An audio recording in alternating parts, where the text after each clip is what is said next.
नमस्कार दोस्तों, आप सभी का स्वागत है आपके अपने यूट्यूब चैनल परीक्षा की शिक्षा पे। तो मैं आशा करता हूँ कि आप सभी अच्छे होंगे, आपकी तैयारी अच्छी से चल रही होगी। आप अगर हमारे चैनल पर पहली बार हैं तो अपने चैनल को सब्सक्राइब कर लीजिए और अपने दोस्तों के साथ वीडियो शेयर कीजिए और वीडियो को लाइक कीजिए। चलिए टाइम ना बर्बाद करते हुए आज की क्लास शुरू करते हैं आपको। तो अगर क्लास शुरू करने से पहले देखिए, यहाँ पे देखिए आप हमसे टेलीग्राम पर जुड़ सकते हैं, फेसबुक पर फॉलो कर सकते हैं, इंस्टाग्राम पर फॉलो कर सकते हैं। तो वहाँ पर जाकर परीक्षा की शिक्षा सर्च कीजिए, आपको आपका टेलीग्राम पर पेज मिल जाएगा और फेसबुक पर और इंस्टाग्राम पर भी आपको आपका पेज मिल जाएगा। तो वहाँ पर आप हमसे जुड़ सकते हैं। तो चलिए आज की क्लास शुरू करते हैं। आज की जीके की क्लास है। आपके पेट में हिस्ट्री और जो पॉलिटी आती है वो दोनों एक साथ यहाँ पे है। तो देखिए पूरा का पूरा क्लास देखने की कोशिश कीजिए आपका।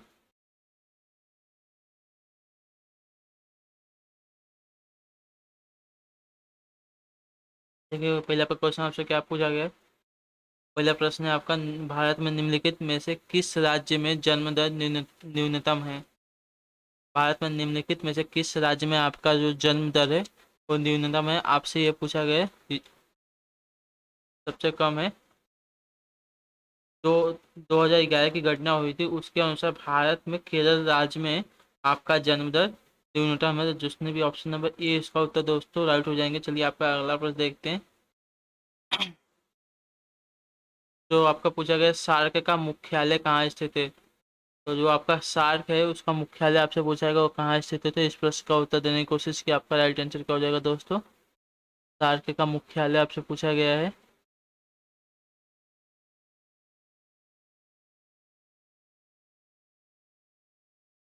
तो इसका मुख्यालय आपसे कहाँ स्थित है बताने की कोशिश कीजिए। सार्क है, इसका फुल फॉर्म बताऊं तो आपको साउथ एसोसिएशन रिलीजियन कॉरपोरेशन। आपका सार्क जो है इसका फुल फॉर्म हो जाएगा SAARC South Association Religion Corporation. का सचिवालय आपका काठमांडू में स्थित है। जिसने भी ऑप्शन नंबर इसका बी उत्तर दिया दोस्तों राइट हो जाएंगे। ऑप्शन नंबर 2 का आपका बी ऑप्शन सही हो जाएगा। तो जिसने भी ऑप्शन बी इसका उत्तर दिया दोस्तों राइट हो जाएंगे। चलिए आपका अगला प्रश्न देखते हैं। तीसरा प्रश्न आपसे देखिए क्या पूछा गया है। हिमालय के सबसे बाहरी पर्वत श्रेणी कौन सी है। हिमालय के सबसे बाहरी पर्वत श्रेणी आपसे पूछेगी वो कौन सी, आपको बताना है। इसका राइट आंसर कौन हो जाएगा। तो क्वेश्चन नंबर 3 का कौन सा ऑप्शन आपका राइट हो जाएगा बताने की कोशिश, राइट आंसर क्या हो जाएगा। तो जो हिमालय के सबसे बाहर वाली श्रेणी है वो आपकी शिवालिक हो जाएगा। तो जिसमें ऑप्शन नंबर बी इसका उत्तर दिया दोस्तों राइट हो जाएगा। चलिए आपका अगला प्रश्न इसी के साथ देखते हैं आपसे क्या पूछा गया है। चौथा नंबर है। प्रश्न का उत्तर देते हुए चलिए दोस्तों इसका राइट आंसर क्या हो जाएगा। सामान्यतः किसे भारतीय पुनर्जागरण का जनक माना जाता है। किसे आपका भारतीय पुनर्जागरण का आपका जनक माना जाता है, ये पूछा गया है आपका। इसका राइट आंसर देने की कोशिश का, आपका राइट आंसर क्या हो जाएगा इस प्रश्न का दोस्तों।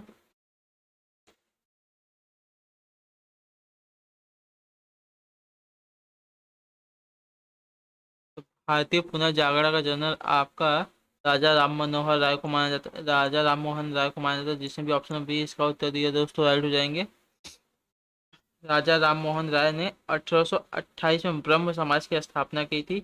वह एक सामाजिक धार्मिक सुधारक थे। जिसने भी ऑप्शन बी इसका उत्तर दिया दोस्तों राइट हो जाएगा। चलिए इसी के साथ आपका अगला प्रश्न देखते हैं आपसे क्या पूछा गया है। पांचवा देखिए आपसे क्या पूछा, प्रायद्वीपीय भारत की सबसे लंबी नदी कौन सी है। प्रायद्वीपीय भारत की सबसे लंबी नदी आपसे पूछा गया है।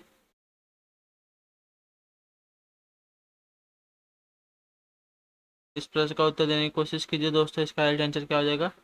तो प्रायद्वीपीय भारत की सबसे लंबी नदी आपकी गोदावरी है। तो जिसने भी ऑप्शन बी इसका उत्तर दिया है दोस्तों राइट होंगे। इसकी कुल लंबाई 1465 किलोमीटर है और इसका उद्गम होता है त्र्यंबकेश्वर महाराष्ट्र में जो स्थित है वहां से। और इसे दक्षिण में गंगा नदी के नाम से जाना जाता है, दक्षिणी गंगा के नाम से जाना जाता है। चलिए तो अगला प्रश्न इसका देखते हैं आपसे क्या पूछा गया है। छठा नंबर क्वेश्चन आपसे देखिए क्या पूछा गया है। जनसंख्या का जनगणना के संदर्भ में लिंग अनुपात शब्द का सही अर्थ क्या है। तो जनसंख्या का जनगणना के संदर्भ में आपका जो लिंग अनुपात के शब्द में सही अर्थ क्या है, जो लिंग अनुपात का जो शब्द होता है उसका सही अर्थ आपसे क्या पूछा गया है।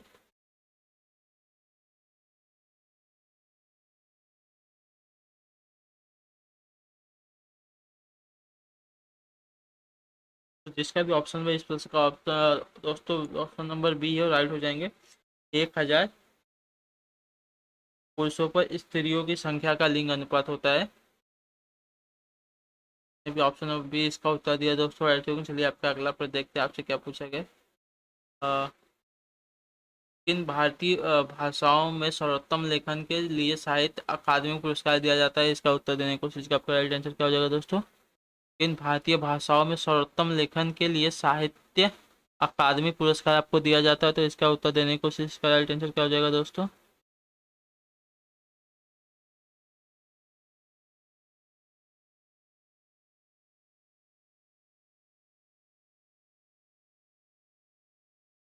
तो आपका 24 भारतीय भाषाओं में सर्वोत्तम लेखन के लिए साहित्यिक अकादमिक पुरस्कार दिया जाता है।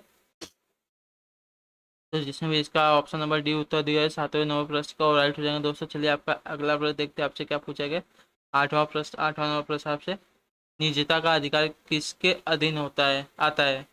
जो निजता का अधिकार है वो किसके अधीन आता है, कौन से अनुच्छेद में आता है, आपको बताना है।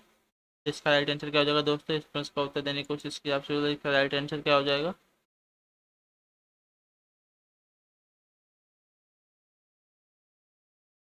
जो आपका निजता का अधिकार होता है भारतीय संविधान के अनुच्छेद 21 के अंतर्गत आता है। मतलब ऑप्शन नंबर इसका सी राइट हो जाएगा दोस्तों, जिसने भी ऑप्शन नंबर इसका सी उत्तर दिया है वो राइट हो जाएगा। चलिए आपका अगला प्रश्न इसके साथ देखते हैं आपसे क्या पूछा गया है। 9वां नंबर प्रश्न देखिए आपसे क्या पूछा है। शाहजहां के शासनकाल में कौन सा विदेशी यात्री भारत आया था? बताएं कुछ इसका राइट आंसर। यहाँ पे आपके 4 ऑप्शन दिए गए हैं। शाहजहां था के शासनकाल में कौन सा विदेशी यात्री भारत आया था? शाहजहां के काल में कौन सा विदेशी यात्री आपका भारत आया था, वो बताना है आपको। इसका राइट आंसर क्या हो जाएगा?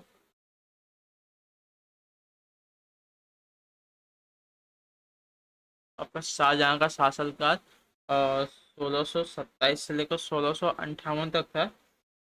और इसके शासनकाल में आपका मनुची आया था। तो जिसने भी ऑप्शन नंबर इसका डी उत्तर दिया दोस्तों, राइट हो जाएंगे। ये इटली का था, इटली का यात्री था, ये इटली से भारत आया था। तो शाहजहां के शासनकाल में, जिसने भी ऑप्शन नंबर डी इसका उत्तर दिया दोस्तों, राइट हो जाएंगे। चलिए आपका अगला प्रश्न के साथ देखते हैं। 10वां नंबर आपसे क्या पूछा गया है। मंगल ग्रह के कितने उपग्रह हैं आपसे पूछा गया। जो मंगल ग्रह है उसके कितने उपग्रह हैं?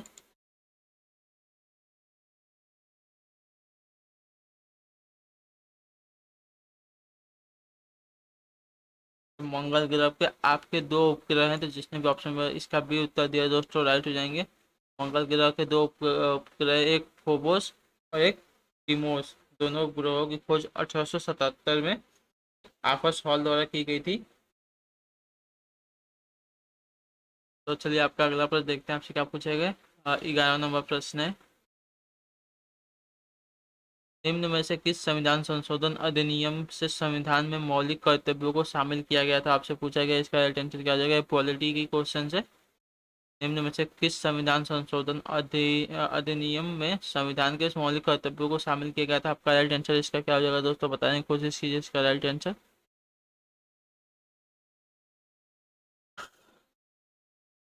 तो 42वें संविधान अधिनियम में संविधान के मौलिक कर्तव्यों को शामिल किया गया था। चलिए इसका ऑप्शन नंबर डी जिसने उत्तर दिया दोस्तों, राइट हो जाएंगे। वर्तमान में आपको कुछ 11 मौलिक कर्तव्य हैं। तो जिसने भी ऑप्शन नंबर इसका डी उत्तर दिया दोस्तों, राइट हो जाएंगे। 10 नंबर 11वें का ऑप्शन नंबर डी राइट हो। चलिए आपका अगला प्रश्न 12वां देखिए आपसे क्या पूछेंगे। चेरनोबिल महाविपदा किसके प्रदूषण का परिणाम है? तो चेरनोबिल महाविपदा किसके प्रदूषण का परिणाम से पूछा गया। इसका राइट आंसर क्या हो जाएगा दोस्तों? बताने की कोशिश कीजिए।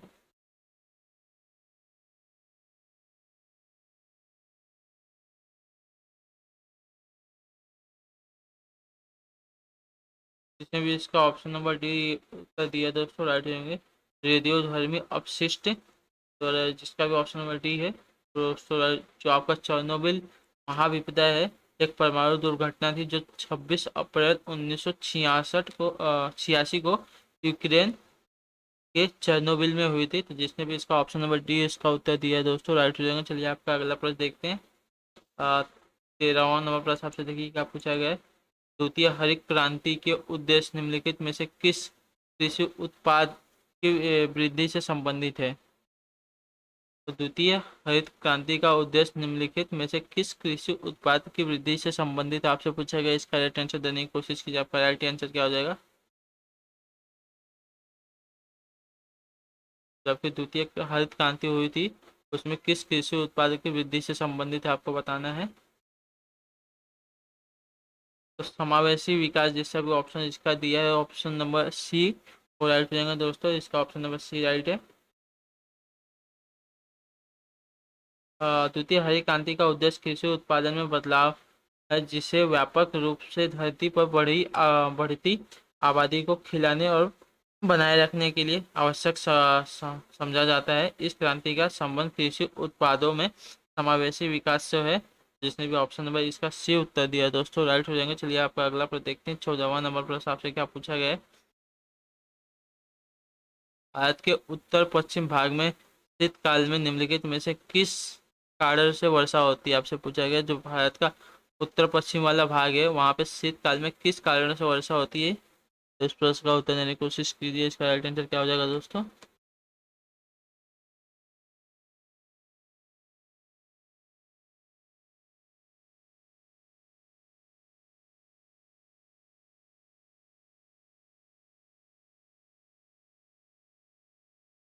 जो भारत के उत्तर पश्चिम भाग में शीतकाल में वर्षा होने का कारण आपका पश्चिमी विक्षोभ है। तो जिसने भी ऑप्शन नंबर इसका ए उत्तर दिया दोस्तों राइट हो जाएंगे। पश्चिमी विक्षोभ भूमध्य सागर से आने वाली तेज हवाओं को कहा जाता है। ये चक्रवर्ती वर्षा करती हैं। तेज हवाओं के साथ वर्षा होती है इसमें। तो जिसने भी ऑप्शन नंबर इसका ए उत्तर दिया दोस्तों राइट होंगे। चलिए आपका अगला प्रश्न देखते हैं। 15वां नंबर प्रश्न आपसे क्या पूछा गया है। कौन से पुर्तगाली नेता ने ब्लू वाटर पॉलिसी शुरू की थी। तो कौन सा पुर्तगाली नेता था जिसने ब्लू वाटर पॉलिसी शुरू की थी आपकी। तो इसका राइट आंसर देने की कोशिश की। इसका राइट आंसर क्या हो जाएगा दोस्तों।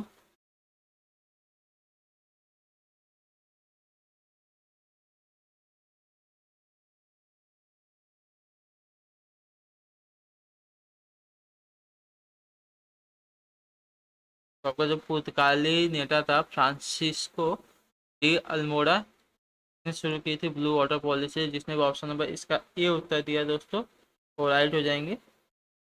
चलिए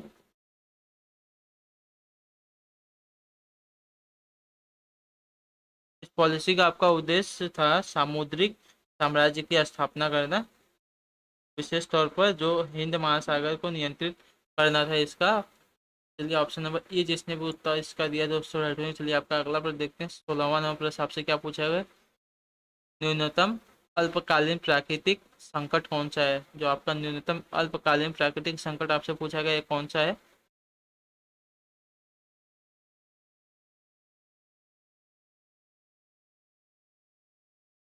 तो जो आपका बिजली का चमक होती है वो आपकी न्यूनतम अल्पकालीन प्राकृतिक संकट होते हैं। तो जिसने भी ऑप्शन नंबर डी इसका उत्तर दिया दोस्तों राइट हो जाएंगे।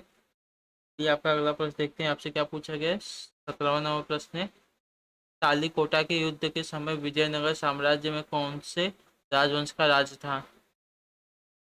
तो तालीकोटा के युद्ध के समय आपका विजयनगर साम्राज्य में कौन से राजवंश का राज था वो बताना है आपको। इसका राइट आंसर क्या हो जाएगा दोस्तों।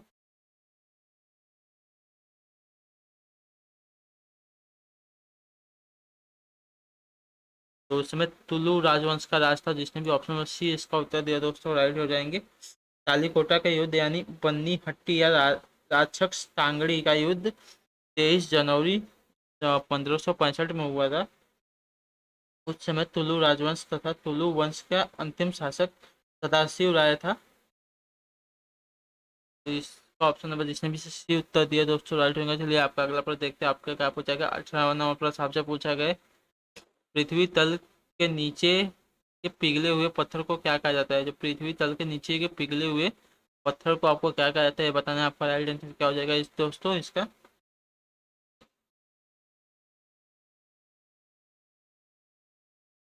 जो पृथ्वी तल के नीचे पिघले हुए जो पत्थर होते हैं उन्हें मैग्मा कहा जाता है, जिसने भी ऑप्शन नंबर डी इसका उत्तर दिया दोस्तों, राइट हो जाएगा मैग्मा का राइट आंसर है। चलिए आपका अगला प्रश्न देखते हैं आपसे क्या पूछा गया है। और ये आपका कब पिघलता है? जब पृथ्वी में ज्वालामुखी की क्रिया के दौरान जब पृथ्वी का जो निचले का नीचे जो पत्थर होते हैं पिघल जाते हैं तो उन्हें मैग्मा कहा जाता है। आपका अगला प्रश्न देखते हैं। 19वां नंबर आपसे क्या पूछा है? मैग्नीशियम निम्नलिखित में से किसका संघटक धातु है? तो आपका मैग्नीशियम है, आपसे पूछा गया है इसमें से निम्नलिखित में से इन चारों में से आपका किसका संघटक है?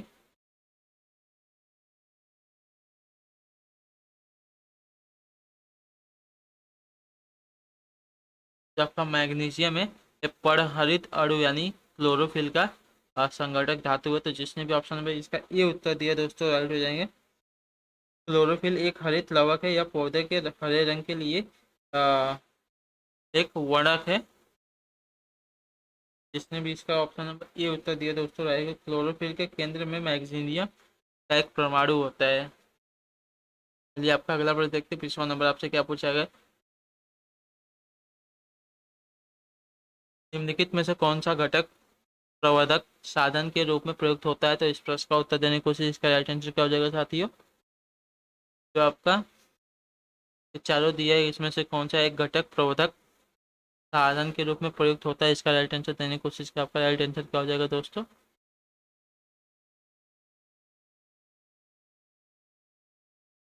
जो आपका ट्रांजिस्टर होता है प्रवर्धक साधन के रूप में प्रयुक्त होता है। ट्रांजिस्टर एक अर्धचालक युक्ति है जिसे मुख्यतः प्रवर्धक के रूप में उपयोग में लिया जाता है। तो जिसने भी इसका नंबर ये इसका ऑप्शन नंबर डी उत्तर दिया दोस्तों राइट हो जाएंगे। यह कम से कम 3 टर्मिनलों के साथ एक बाहरी सर्किट कनेक्शन के लिए अर्धचालक पदार्थ से बनाया जाता है। जिसने भी इसका ऑप्शन नंबर डी उत्तर दिया दोस्तों राइट हो जाएंगे। चलिए आपका अगला प्रश्न देखते हैं आपसे क्या पूछा गया। रिक्त स्थान है दो पक्षों के बीच संप्रेषण करने का एक ऐसा समझौता है जो यह बताता है कि संप्रेषण कैसे किया जाए। रिक्त स्थान दिया गया है उसको आपको पढ़ना है। उसका राइट आंसर यहाँ पे क्या आ जाएगा? दो पक्षों के बीच संप्रेषण करने का एक ऐसा समझौता है जो यह बताता है कि संप्रेषण कैसे किया जाए।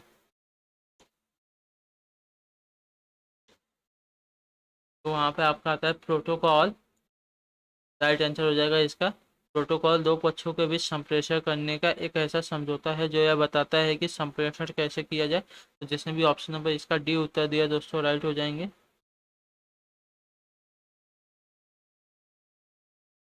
कम्युनिकेशन का साधन है जिसका इस्तेमाल कंप्यूटर में किया जाता है। यह दो डिवाइसों के बीच कनेक्शन बनाने के लिए प्रयोग किया जाता है। यह सिस्टम में एक डिवाइस से दूसरे डिवाइस में डाटा ट्रांसफर के लिए उपयोग किया जाता है। चलिए आपका अगला प्रश्न देखते हैं आपसे क्या पूछा गया है। 22वां नंबर प्रश्न है ओजोन की परत में रिक्तीकरण किसके कारण होता है? जो ओजोन की परत में है उसमें रिक्तीकरण किसके कारण होता है आपको बताना है। इसका राइट आंसर क्या हो जाएगा दोस्तों?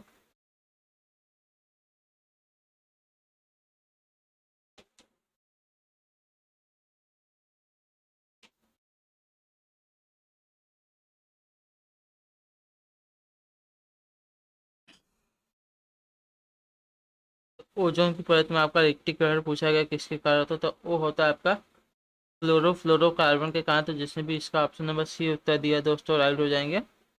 यह गैस ओजोन परत को हानि पहुंचाती है जिससे पहला बैगनी किरणें धरातल तक आती हैं तथा स्किन कैंसर जैसी बीमारियों का खतरा बढ़ता है।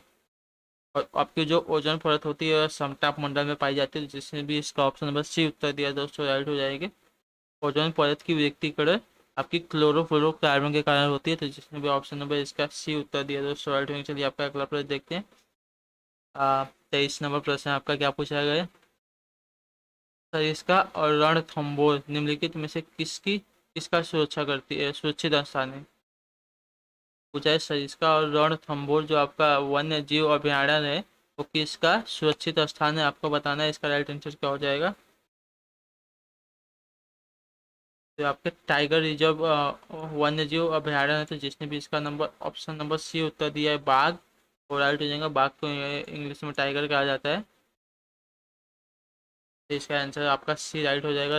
इसका रणथंभौर है ये बाघ के लिए सुरक्षित स्थान है, तो जिसने वो ऑप्शन में इसका सी उत्तर दिया दोस्तों राइट। चलिए आपका अगला प्रश्न देखते हैं। 24वां नंबर प्रश्न आपसे क्या पूछा गया है।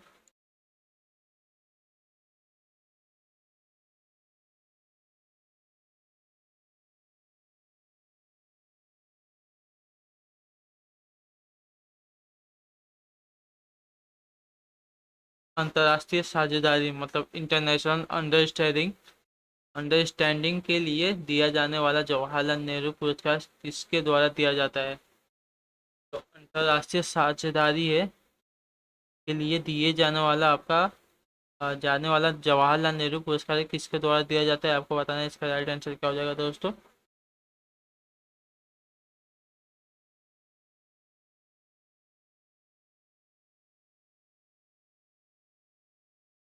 जो आपका दिया जाता है भारतीय सांस्कृतिक संबंध परिषद द्वारा, जिसने भी ऑप्शन नंबर डी इसका उत्तर दिया दोस्तों राइट हो जाएंगे। इसी के साथ चलिए आपका अगला पर देखते हैं। 25वां नंबर माउंट अबू स्थित मशहूर दिलवाड़ा मंदिर निम्नलिखित में से किस समुदाय का पवित्र तीर्थ स्थल है, आपको बताना है। तो माउंट अबू में आपका मशहूर दिलवाड़ा मंदिर है, आपका किस समुदाय का पवित्र तीर्थ स्थल है, आपको बताना है। इसका राइट आंसर क्या हो जाएगा। इस जैन समुदाय का पवित्र तीर्थ स्थल, जिसने इसका ऑप्शन नंबर बी उत्तर दिया है दोस्तों राइट हो गया, जैन समुदाय।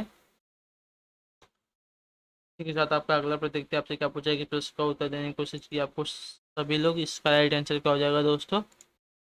निम्नलिखित में से किसे गांधी जी अपना राजनैतिक गुरु मानते थे। बताएं कोशिश की जो गांधी जी थे वो अपने राजनैतिक गुरु इन चारों में से किसको मानते थे। इसका राइट आंसर क्या हो जाएगा दोस्तों।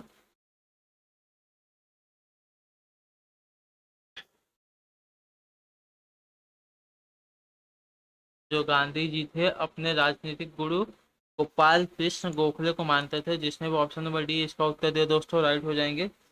गांधी जी ने अपनी आत्मकथा में गोखले को अपना राजनीतिक गुरु बताया था। गोखले मोहम्मद अली जिन्ना के भी राजनीतिक गुरु थे। गोखले ने राजनीतिक गुरु महादेव गोविंद राणा दे थे। गोखले ने 1905 में सर्वेंट्स ऑफ इंडिया सोसाइटी की स्थापना की थी। तो जिसने भी ऑप्शन नंबर डी इसका उत्तर दिया दोस्तों राइट होंगे। चलिए इसी के साथ आपका अगला प्रश्न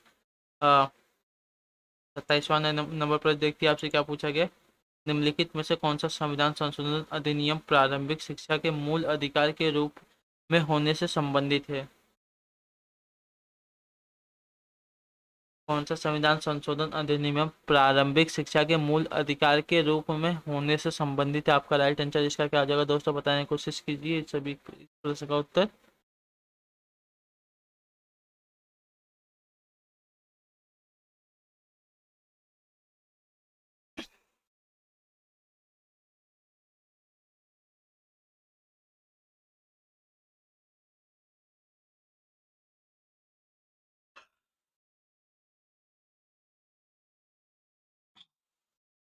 तो आपका जो 86वां संविधान संशोधन अधिनियम है, ये आपका राइट आंसर हो जाएगा, जो 2002 में प्रारंभिक शिक्षा मूल अधिकार से संबंधित है।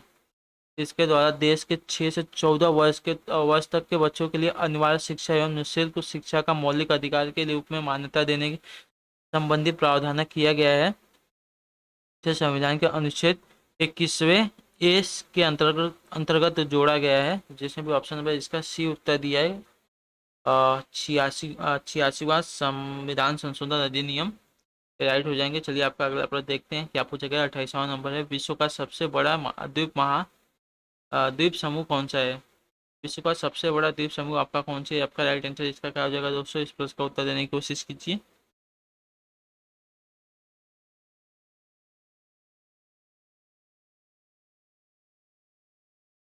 आपको बताना है इसका आंसर, राइट आंसर क्या हो जाएगा दोस्तों। विश्व का सबसे बड़ा द्वीप समूह आपसे पूछा गया कौन सा है।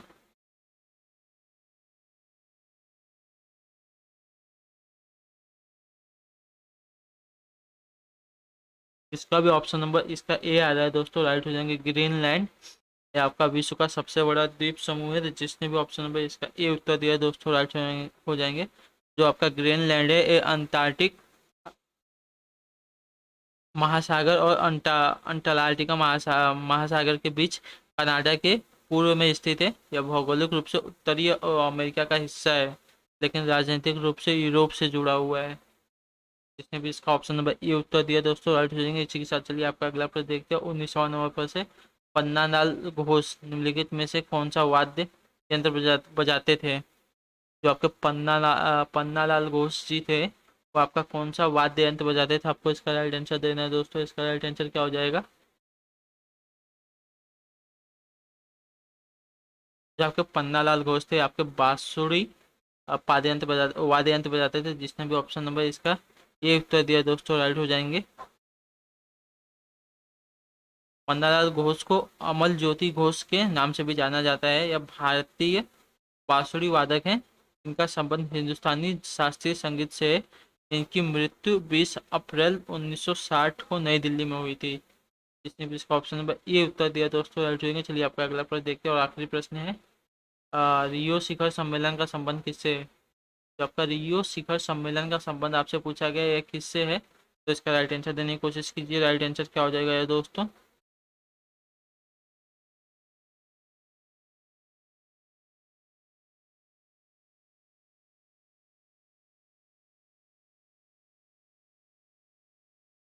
रियो शिखर सम्मेलन का संबंध आपसे पूछा गया है। इसका राइट आंसर देने की कोशिश कीजिए। इसका राइट आंसर क्या हो जाएगा दोस्तों।